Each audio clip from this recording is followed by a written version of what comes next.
সবাইকে স্বাগতম আজকের লেকচারে। আজকে আমি তোমাদের বইয়ের 7 নম্বর অধ্যায় নিয়ে আলোচনা করব, অর্থাৎ অধ্যায়টার নাম হচ্ছে সেট। এই অধ্যায়টা তোমাদের কাছে টোটালি নতুন একটা জিনিস। আহ, তো তবে মনোযোগ দিয়ে যদি খেয়াল করো তাহলে এটা অনেক সহজ একটা চ্যাপ্টার, এবং কি পরবর্তী শ্রেণীগুলোতে, পরবর্তী ক্লাসে, যেমন নবম, দশম বা 11-12-এর দিকে যখন যাবে তোমরা, তখন ওইখানের মধ্যে এই সেটের ব্যাপক ব্যবহার আছে। তাহলে এখান থেকে যদি ভালোভাবে জ্ঞান নিয়ে তোমরা যেতে পারো, তাহলে সামনের শ্রেণী ক্লাসগুলোতে তোমরা অনেকটা ভালো করতে পারবে। তো আজকের এই চ্যাপ্টারে, এই 7 নম্বর অধ্যায় অর্থাৎ সেট চ্যাপ্টার নিয়ে আমি যে আলোচনাগুলো করব, সেটা হচ্ছে প্রথমে আলোচনা করব সেটটা কি, কি ধরনের, কি সেটা সম্পর্কে আমরা জানবো। তারপরে হচ্ছে সেটের প্রকাশ করার পদ্ধতি সম্পর্কে জানবো আমরা। তারপরে সেটের প্রকারভেদ সম্পর্কে জানবো, বিভিন্ন রকমের সেট আছে, ওই সেটের প্রকারভেদগুলো সম্পর্কে জানবো আমরা। এরপরে ভ্যানচিত্র দিয়ে কিভাবে সেটকে প্রকাশ করা হয় সেটা জানবো, সেটা সম্পর্কে জানবো আমরা। তারপরে সেটের প্রক্রিয়া, অর্থাৎ দুইটা সেট কিভাবে সংযোগ করা লাগে, ছেদ করা লাগে, বা এই জিনিসগুলো আমরা জানবো। তো শুরুতে যদি তোমাকে বলা হয় যে সেটটা কি, সেটের সংজ্ঞা, সেটের ধারণাটা দিয়েছেন মূলত জার্মান গণিতবিদ জর্জ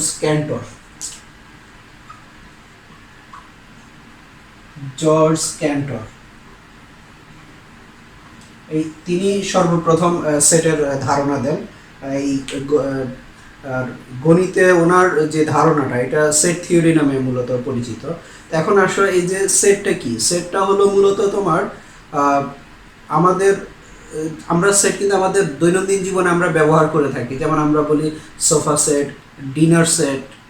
হ্যাঁ, তাহলে এটা দ্বারা কি বোঝাচ্ছে যে ডিনার সেটের কথা বলা হলে কি কি কি চলে আসে আমাদের চোখের সামনে, কি চলে আসে?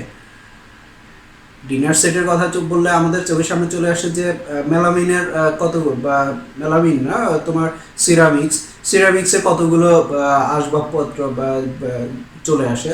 হ্যাঁ, জিনিসপত্র চলে আসে, যেগুলোর মধ্যে কি থাকে, প্লেট বা তারপরে বাটি বা বিভিন্ন জিনিসপত্র চলে আসে। কিন্তু এখন দেখো, তোমাকে যদি বলা হয় যে ডিনার সেটের মধ্যে, মানে সিরামিক্সের জিনিসের মধ্যে যদি এখানে একটা প্লাস্টিকের জগ দিয়ে দেওয়া হয়, তাহলে ওইটা কি ওই সেটের অন্তর্ভুক্ত হবে? না, সেটের অন্তর্ভুক্ত হবে না। তাহলে এখান থেকে কি বোঝা যাচ্ছে? অর্থাৎ সেটের সংজ্ঞা যদি বলা হয়, সেটটা কি, সেট হচ্ছে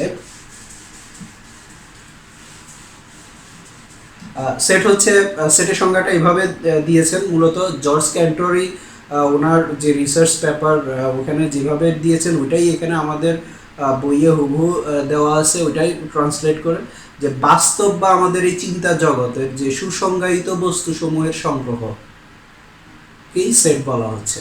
অর্থাৎ সেটের সংজ্ঞাটা কি, বাস্তব বা চিন্তা জগতের, আমাদের বাস্তব জগতের বা চিন্তা জগতের সুসংজ্ঞায়িত বস্তুসমূহ, সুসংজ্ঞায়িত বস্তুসমূহের সংগ্রহকে বলা হচ্ছে সেট। এখন এখানে সুসংজ্ঞায়িত কি দ্বারা কি বোঝাচ্ছে? সুসংজ্ঞায়িত দ্বারাই যে আমি বললাম যে ডিনার সেটের মধ্যে যদি তোমাকে এখানে সিরামিক্সের জগ না দিয়ে যদি এখানে প্লাস্টিকের একটা জগ দিয়ে দেওয়া হয়, তাহলে এটা কি ডিনার সেটের অন্তর্ভুক্ত হবে? না। এখন আসো সোফা সেটের মধ্যে যদি একটা টেবিল বলা হয় যে এটা এই সেটের অন্তর্ভুক্ত, তুমি কি তা মানবে? না, টেবিলটাকে আমরা সোফা সেটের অন্তর্ভুক্ত বলবো না, অর্থাৎ রিডিং টেবিল যেটা হ্যাঁ। তাহলে এই ধরনের, যেমন হচ্ছে বা আমরা এই সেটটা হতে হবে কি, বা আমরা অন্যভাবেও বলতে পারি যে এক জাতীয় বস্তুর সংগ্রহ হচ্ছে কি সেট, এক জাতীয়, সমজাতীয়। যেমন যদি আমরা বলি যে বাংলাদেশের বড় 3টা নদী, তাহলে কি আসবে? পদ্মা, মেঘনা, যমুনা। পদ্মা, মেঘনা, যমুনা। তাহলে এই যে 3টা নদী, এই সেটটাকে আবার প্রকাশ করা হয় কি দ্বিতীয় বন্ধনী দিয়ে, সেকেন্ড ব্র্যাকেট দিয়ে। আর এই যে ভিতরে যে যেগুলো থাকবে, এগুলোকে বলা হচ্ছে ভিতরের প্রত্যেকটাকে, এগুলোকে বলা হচ্ছে উপাদান, এলিমেন্ট অফ সেট। তাহলে আবার সেটকে আমরা এইভাবে লিখতে পারি 1 2 3। তাহলে এখানে কি বোঝা যাচ্ছে যে প্রথম তিনটা স্বাভাবিক সংখ্যা, হ্যাঁ প্রথম তিনটা স্বাভাবিক সংখ্যা, আর এই যে প্রত্যেকটা এগুলো এই যে 1 2 3 এগুলো প্রত্যেকটা এক একটা উপাদান। এখন এই যে দেখো এই যে সেটের যে প্রকাশ করা হয় কিভাবে প্রকাশ করা হয়, সেকেন্ড ব্র্যাকেট দিয়ে। আর এটা মূলত কোত্থেকে আসছে যে সেকেন্ড ব্র্যাকেট, এটা ওই ক্যান্টর সাহেব সেকেন্ড ব্র্যাকেট দিয়ে ব্যবহার করছে, সেখান থেকে সেকেন্ড ব্র্যাকেট দিয়ে চলে আসছে। আর এরপরে এখন দেখো এই যে প্রকাশ করলাম সেটটা, প্রত্যেকটাকে আমরা বললাম কি উপাদান। আর এই সেটটাকে মূলত তোমার ক্যাপিটাল লেটারের কথা যদি বলা হয়, ক্যাপিটাল লেটার যদি প্রকাশ করা এই সেটটাকে ইংরেজি ক্যাপিটাল লেটার দিয়ে প্রকাশ করা হয়, আর স্মল লেটারগুলো ইউজ করা হয় মূলত উপাদান হিসাবে। যেমন দেখো বলা হয় এ বি সি, তাহলে এখানের মধ্যে হচ্ছে কি স্মল লেটারগুলো হচ্ছে কি উপাদান হিসাবে ব্যবহার করা হয়, আর পুরো সেটটাকে যখন বোঝাবো আমরা capital letter B C D X Y Z এভাবে ক্যাপিটাল লেটার দিয়ে পুরো সেটটাকে প্রকাশ করা হয়, আর স্মল লেটারগুলো সেটের উপাদান হিসাবে ব্যবহার করা হয়। এটা খেয়াল রাখবে তোমরা। এখন আসো এই যে আমি একটা সেট লিখলাম এখানে এ সেট, এর উপাদানগুলো কি কি 1 2 3। এখন দেখো এই সেটটাকে যদি আমরা কি এভাবে লিখতে পারি না যে একটা সেট এ যেটা উপাদানগুলো হলো এক্স, উপাদানগুলো কি এক্স, যেখানে এক্স হলো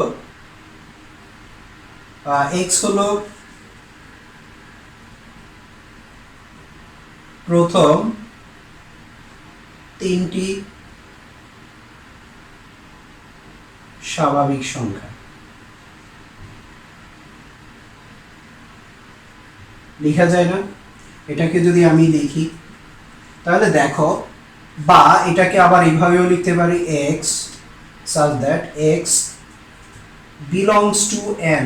n দিয়ে কি বোঝায় স্বাভাবিক সংখ্যা, ন্যাচারাল নাম্বার। ন্যাচারাল নাম্বার বা স্বাভাবিক সংখ্যা কোনগুলা? স্বাভাবিক সংখ্যা কোনগুলা? 1 থেকে শুরু করে 2 3 4 5 এভাবে অসীম পর্যন্ত n দিয়ে প্রকাশ করা হয়। Set of all natural numbers, তাহলে স্বাভাবিক সংখ্যা। তাহলে এটা দ্বারা বোঝায় হচ্ছে কি এক্সটা হলো কি n এর সদস্য, বিলংস টু, এটাকে বলে বিলংস টু। তাহলে x বিলংস টু n। তাহলে এখানের মধ্যে কি আসছে, x হলো কি n এর সদস্য, কোথা থেকে আসবে? n থেকে আসবে। এবং এখন n এর মধ্যে তো এরকম হাজার হাজার সংখ্যা আছে, তাহলে কি সবগুলোই আসবে? না, এখানে কি প্রথম তিনটা। অর্থাৎ এখানে আমরা কি বলতে পারি যে x এর মান হলো কি 1 থেকে বড় 3 এর সমান বা 3 থেকে ছোট। আবার এটাকে আমরা এভাবে লিখতে পারি। এখন আসো এটাকে আবার আরো একভাবে লিখতে পারি। কিভাবে? এটাকে আমরা বলতে পারি না যে x belongs to x such that এটাকে সরাসরি 0 থেকে বড় 4 থেকে ছোট, 0 থেকে বড় 4 থেকে ছোট। এখানেও x belongs to n, তাহলে x belongs to n এবং ধরো 1 থেকে 1 এর সমান 1 থেকে বড়, যেহেতু আমরা n ইউজ করলাম তাহলে এখানে 0 আসবে না, 0 স্বাভাবিক সংখ্যার অন্তর্ভুক্ত না। তাহলে সেই ক্ষেত্রে হচ্ছে আমরা এটাকে এভাবে 4 থেকে ছোট, 4 এর থেকে ছোট, তাহলে 3 পর্যন্ত এভাবে বলতে পারি। তাহলে দেখো এই যে একটা সেটকে আমরা কতভাবে প্রকাশ করলাম। এই যে এখানের মধ্যে হচ্ছে এটাকে সরাসরি এই সেটটা যা, এটাও কি তাই না, এটাও কি তাই, এটাও কি তাই, একই সেট না সবগুলা। তো এখানে প্রথমটা আমরা প্রকাশ করলাম কি সরাসরি উপাদানগুলোকে লিখে, অর্থাৎ উপাদানগুলোকে তালিকা আকারে লিখে একটার পর একটা তালিকা আকারে লিখলাম। আর এখানে প্রকাশ করলাম কি উপাদানগুলোকে সরাসরি না লিখে আমরা একটা শর্তের মাধ্যমে প্রকাশ করলাম, একটা শর্ত দিয়ে। যেমন এখানে বললাম x হলো প্রথম তিনটি স্বাভাবিক সংখ্যা, প্রথম তিনটা স্বাভাবিক সংখ্যা কি কি 1 2 3। তারপর এখানে বললাম x belongs to n, x such that, এটাকে বলে such that. X such that x belongs to N, এবং এক্স হলো কি এক থেকে একের সমান এক থেকে বড়, তিনের সমান তিন থেকে ছোট। আবার এখানে বললাম এক থেকে সমান এক থেকে বড় বা চার থেকে ছোট, তাহলে চার থেকে একের সমান এবং এক থেকে বড়, চার থেকে ছোট, তাহলে কি কি স্বাভাবিক সংখ্যা আছে 1 2 3। তাহলে দেখো এই যে এখানে প্রকাশ করলাম শর্ত দিয়ে আর এখানে প্রকাশ করলাম তালিকা আকারে, তাহলে কতভাবে মূলত এই যে এই তিনটা মূলত একটা পদ্ধতি, হ্যাঁ, আর এটা হলো একটা পদ্ধতি। এই পদ্ধতিটার নাম হচ্ছে তালিকা পদ্ধতি, তালিকা পদ্ধতি, আর এটাকে বলা হচ্ছে সেট গঠন পদ্ধতি।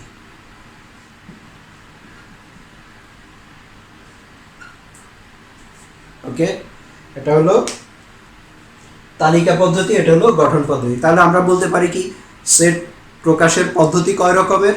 2 রকমের। কি কি? তালিকা পদ্ধতি, গঠন পদ্ধতি। তালিকা পদ্ধতি, গঠন পদ্ধতি। তালিকা পদ্ধতিটা কি রকম?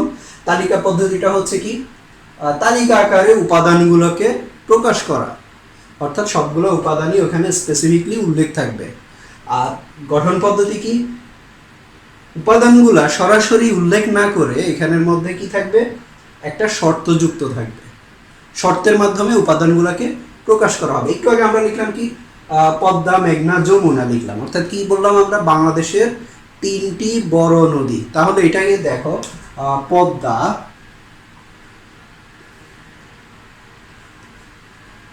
পদ্মা, মেঘনা, যমুনা,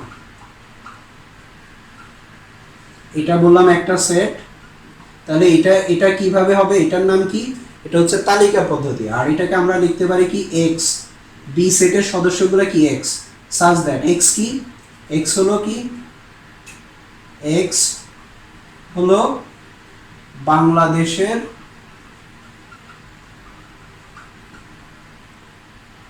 3টি বড় নদী। তাহলে দেখো এখানের মধ্যে একই সেট 2 ভাবে প্রকাশ করা হচ্ছে। এটার নাম কি? তালিকা পদ্ধতি, এটার নাম কি? গঠন পদ্ধতি।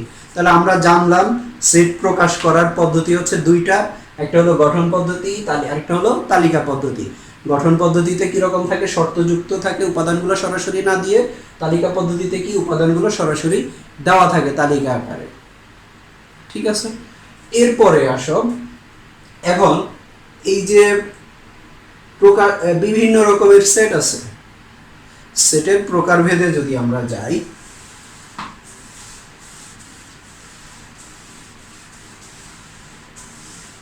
এই উপাদান সংখ্যাগুলোর উপর ভিত্তি করে বিভিন্ন রকমের সেট আছে। প্রথমে আসো তোমাদের বইয়ে যেটা আছে সসীম, সসীম সেট বা ফাইনাইট সেট। তারপরে 2 নম্বরে আছে অসীম সেট। আচ্ছা, এই দুইটা খেয়াল করো যে সসীম আর অসীম, অসীম অসীম অর্থাৎ এখান থেকে বোঝা যাচ্ছে যেই সেট, আমি যদি একটা সেট লিখি 1 2 3 4 5, আর আরেকটা সেট লিখলাম কি, এটাকে ধরো এই দিয়ে প্রকাশ করলাম, আরেকটা সেট লিখলাম হলো কি বি দিয়ে প্রকাশ করলাম 1 2 3 4 5, তারপরে ডট ডট। তাহলে দেখো এখানে প্রথম সেটের দিকে যদি আমরা তাকাই, আমরা দেখতে পাচ্ছি এখানে উপাদান সংখ্যা আমরা গুণে বলে দিতে পারছি যে এখানে 1 2 3 4 5 কয়টা উপাদান আছে? প্রথম সেটে 5টা উপাদান আছে। কয়টা? 5টা। আর দ্বিতীয় সেটে তোমাকে যদি গুনতে বলা হয়, তুমি কি গুনতে পারবা এখানে? না, এটা কোনো লিমিট নাই। এই 1 2 3 4 1 2 3 4 5 6 7 এইভাবে ডট ডট মানে চলতে থাকবে, কোন পর্যন্ত গিয়ে শেষ হচ্ছে তুমি বলতে পারবা না। তার মানে কি একটা সেটের উপাদান সংখ্যা গুণে বলা যাচ্ছে যে এখানে কয়টা উপাদান আছে, অর্থাৎ এটার একটা শেষ আছে, আর একটা সেটের কোনো শেষ নাই। এই হলো 2 ধরনের সেট, একটা হলো কি সসীম সেট, এটা হলো সসীম, আর এটা হলো কি অসীম। তাহলে কি যে সেটের উপাদান সংখ্যা গুণে বলা যাবে কতগুলো উপাদান আছে সেই সেটকে আমরা কি বলবো? সসীম সেট। যে সেটের উপাদান সংখ্যা গুণে বলা যাবে না, অর্থাৎ এটা তাকে কি বলবো আমরা? অসীম সেট। এরপরে আসো 3 নম্বর ফাঁকা সেট।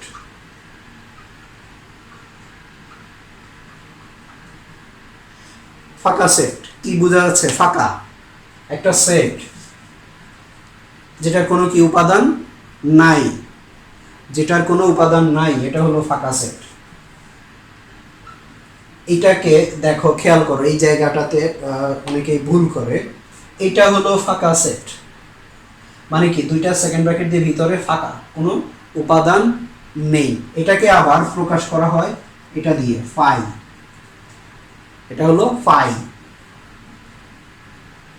তাহলে এখন দেখো, এইটা যেই কথা, এইটার মানেই হচ্ছে ফাঁকা সেট নির্দেশ করে। এইটা যেই কথা, এইটা একই কথা। এখন আসো, তোমাকে যদি বলা হয় তাহলে এটা কি ফাঁকা সেট না? না, এই জায়গাটা খেয়াল রাখবে, এটা ফাঁকা সেট না। এটা হলো একটা সেট যেটার একটা উপাদান আছে, সেই উপাদানটা হচ্ছে ফাই। তাহলে তোমাকে যদি বলা হয় নিচের কোনটি ফাঁকা সেট নয়, তাহলে কি হবে? এটা হবে না, এটা ফাঁকা সেট না। আর এটাও ফাঁকা সেট, এটাও ফাঁকা সেট। তুমি এইভাবেও প্রকাশ করতে পারবে, এইভাবেও প্রকাশ করবে। যদি এইভাবে প্রকাশ করো তাহলে তোমার সেকেন্ড ব্র্যাকেট ইউজ করার কোনো দরকার নেই। এখানে সেকেন্ড ব্র্যাকেট ইউজ করার কোনো দরকার নেই। তাহলে আবার এইভাবে কিন্তু প্রকাশ করতে যাবে না, এটা কিন্তু ফাঁকা সেট না। আমি আবারও বলছি, এটা ফাঁকা সেট না। ঠিক আছে, এরপরে আসো 4 নাম্বার, উপসেট।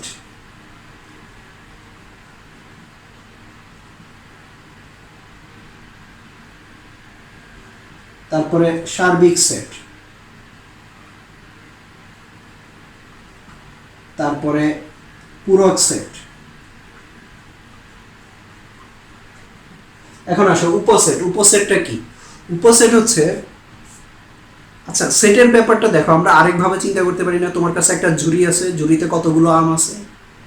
তাহলে দেখো, এই যে ঝুড়িটা, এই ঝুড়িটাই হলো তোমার একটা সেট। ঝুড়িটা হলো একটা সেট, আর ঝুড়ির ভিতরে যে আমগুলো আছে, এই আমগুলো হলো এক একটা ওই সেটের উপাদান, এক একটা উপাদান। এখন ঠিক একইভাবে তুমি যদি চিন্তা করো, একটা ঝুড়ি আছে, ঝুড়িতে কতগুলো নাম্বার আছে, ঝুড়িতে কতগুলো নাম্বার আছে, নাম্বার হলো কি 1 2 3 4 5, 5টা নাম্বার আছে। তাহলে ওই ঝুড়িটা হলো কি একটা সেট, আর এই নাম্বারগুলো হলো কি ওই সেটের উপাদান। এখন দেখো, এই যে ঝুড়ি থেকে তুমি যদি করতে বলা হয়, বাছাই করতে বলা হয়, তোমাকে যদি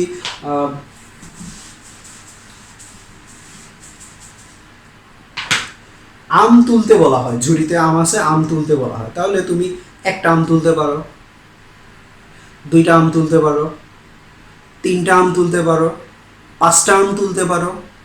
তাহলে এই যে আমগুলা তুললে, এই প্রত্যেকটা আমকে যখন তুমি আরেকটা ঝুড়িতে রাখবা, প্রত্যেকটা আমকে মানে আম তুললা, তুমি একটা আম তুললা, একটা ঝুড়িতে রাখলা, দুইটা আম তুললা, দুইটা আরেকটা ঝুড়িতে রাখলা। এই যে ঝুড়িগুলা, একটা আমকে ঝুড়িতে রাখলা, দুইটা আমকে ঝুড়িতে রাখলা, 5টা আমকে ঝুড়িতে রাখলা, এই যে ঝুড়ি, এই প্রত্যেকটা ঝুড়ি হচ্ছে এক একটা সেট। এখন এইগুলা কোত্থেকে নিছো? ওই যে বড় ঝুড়ি ছিল, বড় ঝুড়িতে কি ছিল? কতগুলো আম ছিল, তাহলে ওইখান থেকে তুমি ওই ঝুড়িগুলা ভাগ করছো। তাহলে এই যে বড় ঝুড়ির ওই ঝুড়িগুলো হলো কি এক একটা সেট নির্দেশ করবে। তাহলে এই ঝুড়িগুলো হচ্ছে এই বড় ঝুড়ির উপসেট। আমার মনে হয় আমি বুঝাতে পেরেছি। দেখো, আবার আমরা যদি এইটা দিয়ে বুঝাই, এটার দিকে যদি যাই, এই উদাহরণটা যদি দেখি, দেখো এখানে একটা ঝুড়িতে ধরো 5টা আম আছে। এখন তোমাকে যদি বাছাই করতে, মানে নিতে বলা হয়, তুলতে বলা হয়, তুলতে গেলে তুমি আচ্ছা আমি আরো সহজ করে বুঝাই। ধরো 3টা আম আছে, হ্যাঁ, তুমি তুলতে বলা হলো, তুমি 1 নাম্বার আমটা তুলবে, এটা একটা সেট। তুমি না 2টা আম তুলবে, হ্যাঁ, 1 2, এইটাও আরেকটা সেট। না তুমি 2 নাম্বার আমটা তুলবে, এইটাও একটা সেট। তুমি না 3 নাম্বার আমটা তুললে, তাহলে ওইটাও একটা সেট। এখন না তুমি 1 আর 3 নাম্বার আমটা তুললে, তাহলে এইটাও কি আরেকটা সেট হবে? হ্যাঁ, তাহলে এখন যদি না তুমি 2 নাম্বার আর 3 নাম্বার আমটা তুলবে, তাও তো হতে পারে। না তুমি 3টা আমই তুললে, এটাও একটা সেট। এখন তোমার হাত যদি পিচ্ছিল হয়, যে তুমি আম তুলতে গিয়ে আমগুলো পড়ে গেল, তাহলে কি হলো? কোনো আমই আসলো না। তার মানে কি? কোনো আমই আসলো না। তাহলে দেখো এখানে এই যে যতগুলা হলো, যত ভাবে করা যায়, এই সবগুলা হলো কি এক একটা উপসেট। সবগুলা হলো এক একটা উপসেট। কার উপসেট? এই যে এই এর উপসেট, এটা একটা উপসেট, এটা একটা উপসেট, এটা একটা উপসেট, এটা একটা উপসেট, এটা একটা উপসেট, এটা একটা উপসেট, এটা একটা উপসেট। এই যে ফাঁকা কোনোটাই আসলো না, এটাও একটা উপসেট। কার? এইটার। হ্যাঁ, তাহলে দেখো এই যে উপসেট ব্যাপারটা ক্লিয়ার। অর্থাৎ একটা সেটের এক বা একাধিক বা কোনো উপাদান না নিয়েও যে সেটগুলো হবে, যে সেট তৈরি করা যাবে, সেই সেটগুলোকে বলা হবে কি? উপসেট। এখন এরপরে আসো সার্বিক সেট। সার্বিক সেটটা হলো কি? যদি আমরা কতগুলো সেট নিয়ে আলোচনা করি, ধরো